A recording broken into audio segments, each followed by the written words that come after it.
Oi gente, aqui quem fala é a Júlia Brandi, vem com mais um vídeo aqui pro canal. Hoje é de resenha, sem spoiler, do primeiro livro que eu li no Kindle, A Biblioteca da Meia-Noite. O livro é do autor Matt Haig e teve mais de 2 milhões de exemplares vendidos no mundo todo. O livro se inicia já nos apresentando para a personagem Nora, uma mulher de 35 anos que se dá por conta, em um determinado momento da vida dela, que ela não se sente satisfeita com nenhuma das escolhas que ela já fez. Ela começa a sentir que ela não contribui e não é necessária para a vida de ninguém. Ela se sente um peso, um fardo na vida das pessoas e também conforme a leitura vai passando, dá para sentir que ela acaba se tornando um fardo para si mesma. Com todo esse peso que a Nora tá carregando e absorvendo, sentindo da vida dela, ela acaba optando por cometer suicídio e ela fica entre a vida e a morte. E é nesse intervalo entre a vida e a morte que ela conhece a Biblioteca da Meia-Noite. Sabe aqueles momentos da vida que a gente começa a olhar pro que a gente tá vivendo no momento atual e a gente se sente completamente insatisfeito, insatisfeita com o que tá acontecendo e a gente para se questionar e pensar, né? E se eu tivesse escolhido diferente lá atrás? E esse questionamento, que provavelmente você já teve na sua vida, eu já tive 1 milhão de vezes, ele sempre nos leva a uma mescla de sentimento de arrependimento com incerteza, né? Porque a gente nunca vai ter acesso de fato ao que poderia ter sido diferente. E a Biblioteca da Meia-Noite é onde esse e se apresenta. Nessa Biblioteca da Meia-Noite existem diversas, milhares de prateleiras, de estantes, com uma infinidade de livros que mostram as possibilidades de vida, de diferentes vidas que a Nora poderia ter tido, né? Conforme ela fosse escolhendo coisas diferentes.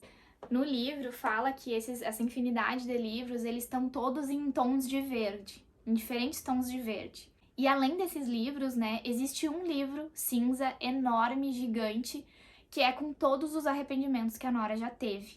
E é interessante porque na Biblioteca da Meia-Noite tem uma bibliotecária que auxilia a Nora, né, quando ela chega lá e nesse processo dela se encontrar nessa infinidade de livros. Mas é interessante que quando ela pega esse livro cinza dos arrependimentos, quando a bibliotecária pega e alcança pra ela, essa foi uma parte que eu até grifei do livro. A bibliotecária, tipo, dá pra perceber, na perspectiva da Nora, que o livro cinza é muito leve, né? A bibliotecária, assim, alcança pra ela com uma facilidade enorme. E quando ela recebe, quando ela pega aquele livro, ela sente o peso que é aquele livro. Algo que ela não percebia quando a bibliotecária estava carregando. Essa parte do livro que eu grifei, né, que eu contei pra vocês, eu lembro de ter feito uma nota, onde eu coloquei assim: os arrependimentos não eram da bibliotecária. Só quem sabe o peso que tem um arrependimento é quem se arrependeu. Só aí vocês já veem a pegada que é o livro, né? Eu não vou ir mais adiante porque a partir daí tem spoilers. Mas o livro, os próximos capítulos se desenrolam nesse intervalo em que a Nora fica, né, entre a vida e a morte, onde ela se encontra na Biblioteca da Meia-Noite. O livro ele tem capítulos bem curtinhos e é uma leitura dinâmica e viciante. É um livro que provoca a gente querer e saber mais do que tá acontecendo da vida da Nora. É aqueles livros que são difíceis de parar de ler. Eu tenho certeza que se vocês pegarem o livro e não terminarem numa tacada só, vocês durante o dia, no intervalo do dia de vocês vão querer retornar para ler mais um pouquinho dele. Outra coisa que eu acho relevante trazer aqui é que o livro ele aborda diferentes temáticas, né, nos provoca a refletir de diferentes formas. E uma das temáticas que ele se debruça é sobre a saúde emocional. E dentro desse contexto, principalmente sobre a depressão. E, gente, é incrível a maneira como o autor descreve o estado depressivo. É muito semelhante, é muito real ao que de fato uma pessoa que vive a depressão sente. Eu fiz uma breve pesquisa sobre o autor e eu acabei descobrindo que ele já teve depressão. Inclusive, ele tem um livro, se eu não me engano, é Razões para Continuar Vivo, onde ele escreve, né, sobre a experiência dele com esse transtorno. Interessante, porque na Biblioteca da Meia-Noite, ele não tá falando da boca pra fora, né? Conforme tu vai acompanhando a leitura, dá pra perceber e sentir que o autor ele já teve muito próximo do que ele está descrevendo, né? Como se de fato ele tivesse autoridade, vivência, experiência de pele naquilo que ele está descrevendo. Gente, eu confesso que como psicóloga, ver num livro assim, né, que atingiu tantas pessoas, que teve um alto número de vendas, ver um assunto, né, como a depressão sendo abordado de uma forma acessível, eu, como profissional, fiquei imensamente feliz. A depressão, ela precisa ainda ser discutida culturalmente, ela é ainda muito banalizada, ainda é vista como preguiça, como uma encenação da pessoa, ou como uma forma, algo que fosse muito fácil de tratar, sabe? Como se a pessoa com apenas força de vontade conseguisse superar um estado depressivo. Quem é da área, quem vive a depressão, quem trabalha com ela ou quem vivencia o transtorno, sabe que não é fácil dessa forma, né? Às vezes, dependendo do nível que a pessoa acaba tendo de depressão, ela precisa fazer acompanhamento psiquiátrico com medicação, né? Ajustar a medicação ideal para ela e ainda fazer em conjunto com esse tratamento medicamentoso o tratamento psicológico. Então, assim, é bem complexo e não é mimimi. Bom, a Biblioteca da Meia-Noite foi um dos livros que eu mais gostei de ler. Eu acertei muito em iniciar por ele, porque eu tava bem enferrujada nas leituras, então eu queria pegar um livro assim que me desse sede de ler, que eu lesse rápido, sabe? Que eu tivesse mergulhada de fato na leitura. E ele me laçou totalmente.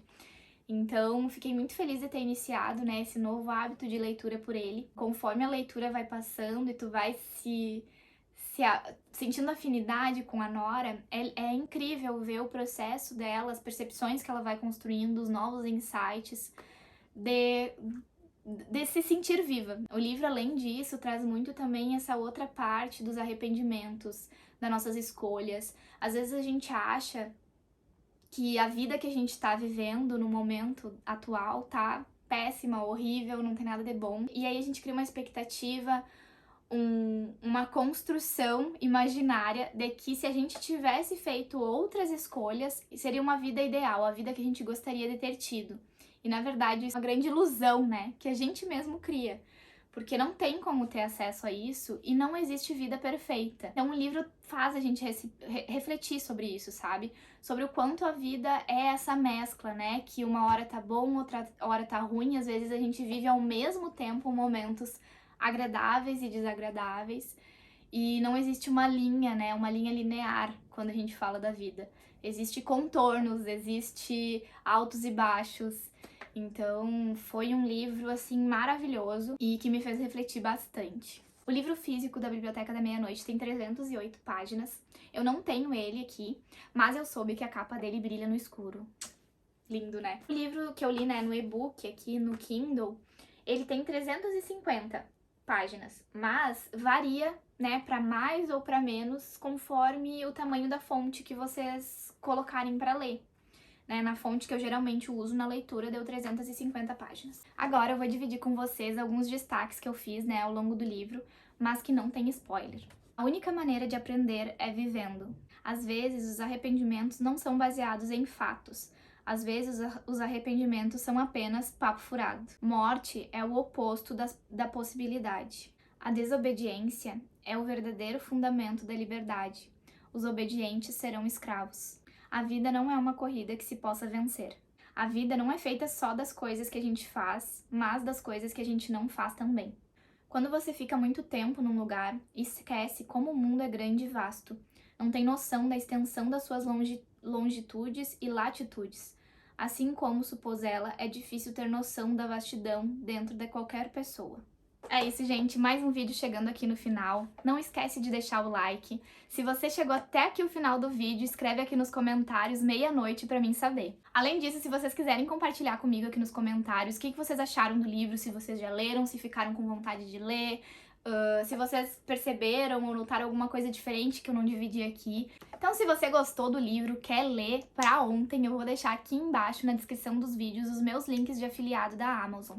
Por lá vocês podem estar adquirindo tanto o e-book, ou também quem gosta, né, do cheirinho de livro, quem quer ver a capa brilhando, pode adquirir o livro físico, o link também vai estar aqui embaixo. E eu também vou deixar o link do outro livro do autor que eu comentei com vocês, que é Razões para continuar vivo. Um beijo e até o próximo vídeo.